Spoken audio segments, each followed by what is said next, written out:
This is a podcast from the Business Times.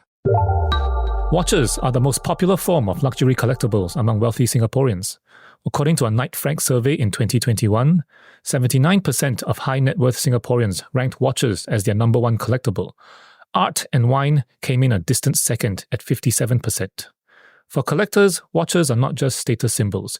They are also works of art that embody the craftsmanship, artistry, and exclusivity that went into its creation.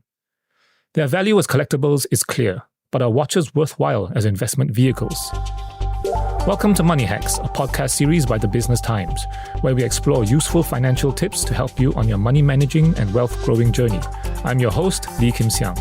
Joining us today is Nick Lim, a director at Chuan Watch, a luxury watch dealer. Welcome to the show, Nick. Hi guys, good morning. I see quite an interesting looking watch on your wrist. What is it? Yeah, this is a Richard Mille. It's called the White Demon. 30 pieces only, and something that I've been wearing for a couple of years. Was it made to commemorate something? I don't think the name really suggests that, but I like white and I like gold, so it's a nice mix. And there's a bit of red as well. So I don't know, it's the color scheme that really applies to me. I missed it once and then it took me another more than a year to locate another piece. The harder it is to locate, the more you want it. You know, humans are funny. Yeah, the more you appreciate when you finally get it. Right? Yeah. So let's kick it off. Are luxury watches a good investment? What are the pros and cons? I can't firmly say it's a good investment, but based on the price of many popular models today, I can say that they did outperform other forms of investment options out there over the past decade. They do maintain, value depending on the model and price point that you are entering at, and they are also liquid should you need to free up funds. And if you purchase to solely expect capital gains, then you have to be aware and clear of the risk involved. What are some of the risks? There are many variables that will affect the price of a watch at a certain point of time, and it is not possible as well to predict what the price peak will be at. And also not forgetting the maintenance cost that you may incur over the years of ownership if you want to keep the watch working. How much maintenance work is involved here? Oh, it depends on the complication that you own, If it's something extremely complicated, it will be a lot more costly to maintain the watch and service it as well.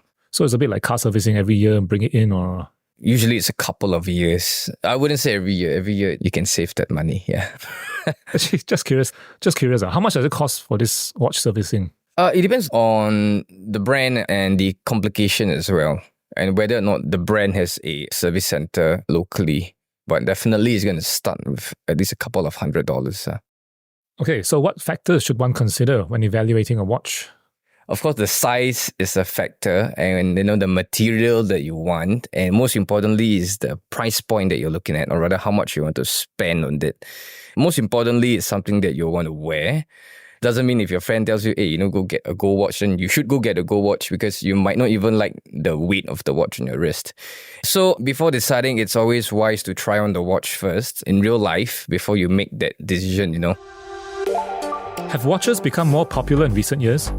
Definitely watches, I feel, have been more popular, especially over the past 5 to 6 years. The hype in this industry is different than the past, ever since that whole COVID watch market thing happened, when prices went a little bit berserk. So ever since then, of course, the spectrum of buyers, it has grew, not just collectors, but we have seen a lot of investors that entered this scene as well. That's why the watch market has become more popular, and there are so many new dealers that emerged as well. So these investors you mentioned, do you think they're more like speculators rather than long-term investors, like get in, out quickly? Yes, of course. I would say they all made a quick buck when things were good, But it ended in about May 2022. So in between that period, that was when, things got a little bit out of hand, I would say. It was so speculated. The point of entry was just too high for a lot of people. What's the difference between buying a new watch directly from, say, Rolex versus buying a vintage watch from a secondary dealer? I mean, that's provided you can get it from the authorized dealer, because there's some models that are really popular and demand way surpasses the supply. So when this happens, naturally, it is going to be very difficult for you to obtain that watch directly at its recommended retail prices. So for shops like us, Sometimes we do have popular models, but of course, even our cost itself is already more than the recommended retail prices. So it depends on how you want to obtain this desired watch of yours. Still to come, we take a look at how watch prices have fared in recent years. That's after the break.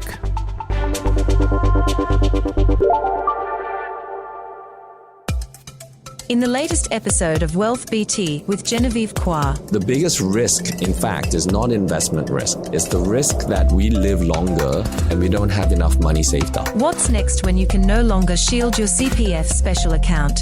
The Business Times Wealth BT podcast. New episode out from March 25th. Listen at businesstimes.sg/podcasts or wherever you get your podcasts. And now, back to Money Hacks from the Business Times. Welcome back to Money Hacks. Nick, what factors influence the market prices of watches? There are many factors that affect the market value, like how well the brand is doing, how well the watch is aging. So what I mean is is it still considered iconic or trendy in the long run? And if the demand is still higher than the supply, or has this particular model been discontinued by the brand? And most importantly, also condition of watch upon sale. It could even be like if a celebrity wore it, and sometimes even these kind of things, they affect the value of a particular watch, Yeah. So it's a little unpredictable, I would say. During the COVID pandemic, prices of luxury watches really shot up. Why did that happen? So prices went up astronomically, I would say, since the pandemic started. The watch market basically became overly speculated. So it ended up many buyers, they don't buy watches just to own it. They simply buy it with an idea to flip it for a profit. This basically just created this whole bubble. And dealers like us, we also have to follow suit. If not, we will have nothing to sell in the shop. According to the Bloomberg Subdial Index, which tracks the prices of the top 50 watches in the secondary market, watch prices have declined by about 40% in the past 2 years. What's driving this decline? So this whole market was extremely messy and definitely not healthy at all. It was predictable for us that the bubble will burst in a matter of time, but we just did not expect it to last for such a long time. The decline in the price happened around May 2022. Economy started to stabilize, and so prices just started correcting. I wouldn't say it was a crash. A lot of people say it's a crash, but to me, it was more of a correction, back to where reality is at. Everyone was competing to sell who could sell lower when the price started dropping. So you can imagine everybody was scrambling. They wanted to cut their losses, that kind of stuff. What can we expect for prices in the future? Since late 2023, prices have seemed to stabilize, and there was a price increment across many brands earlier this year, but that did not affect the prices in our secondary market. So to me, that is a sign of recovery and stability for the luxury watch market. Would you recommend watches as an investment for your clients? To be honest, no, I would not recommend customers to look at it as an investment. Of course, there is the investment side to look at it, but you shouldn't look at it as fully an investment. So ultimately, I would tell my client to buy a watch to wear it. Whether or not you make money out of it, it's really not up to you. It really depends on so many variables to consider at the point of sale. If it happens, then good. But, don't go banging on the chance that you're destined to make money out of it. So my job is to give the buyers a better sense of what to expect with his or her purchase based on my understanding of previous prices, comparing them to similar models so that they can have a better understanding of the safety net and the value retention possibilities in place should they ever need to liquidate this purchase, right? Yeah, so to end it off, I would say I will not recommend looking at it as an investment. Buy it, wear it, and enjoy it. Okay, thank you, Nick, for joining us today. Thank you. There's a lot of uncertainty in the luxury watch market. Nevertheless, it is growing.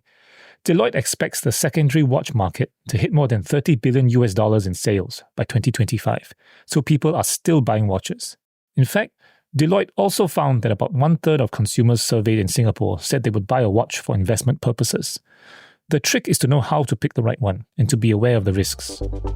Not all watches are made equal. Some are beloved for their artistry, while others make more sense as investments. So always remember, do your research and choose wisely. And hey, it's perfectly alright to buy a watch just because you like it. That's what Nick did with the White Demon. By the way, I googled the price for that watch and it's in the hundreds of thousands. These things are expensive. This has been Money Hacks from the Business Times. I'm Lee Kim Siang. Till next time. This is a podcast by the Business Times. Find more BT podcasts at businesstimes.com.sg/podcasts. Or wherever you get your podcasts. This podcast is meant to provide general information only. SPH Media accepts no liability for loss arising from any reliance on the podcast or use of third parties' products and services. Please consult professional advisors for independent advice.